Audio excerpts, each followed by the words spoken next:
សួស្តីបងប្អូនទាំងអស់គ្នាថ្ងៃនេះខ្ញុំប្រាប់ពីរបៀប add e-service ជាដំបូង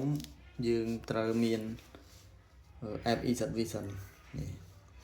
ហើយយើងត្រូវបង្កើត account យើងមួយអញ្ចឹងតមកទៀតចុចសញ្ញាបូកនេះមក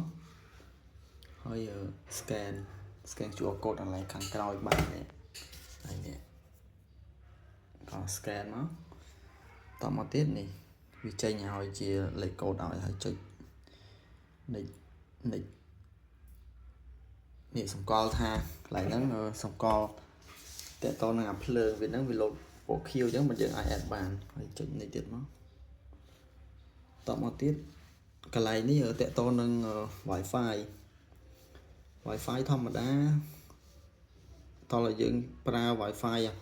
2.4 បានវាដើរជាមួយនឹងកាមេរ៉ា Wi-Fi យើងអញ្ចឹង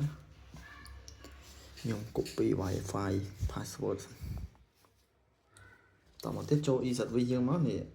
វាចប់ឲ្យអូតូហើយចុចមក join ជាមួយ e-service ហ្នឹងមក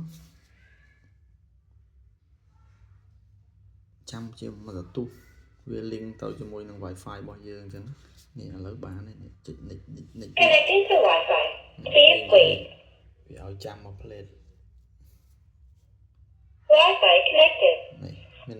យើងបានភ្ជាប់ជាមួយ Platform registration Wi-Fi successful. យើងហើយអញ្ចឹងរបៀបភ្ជាប់វាតែប៉ុណ្្នឹងឯងងាយ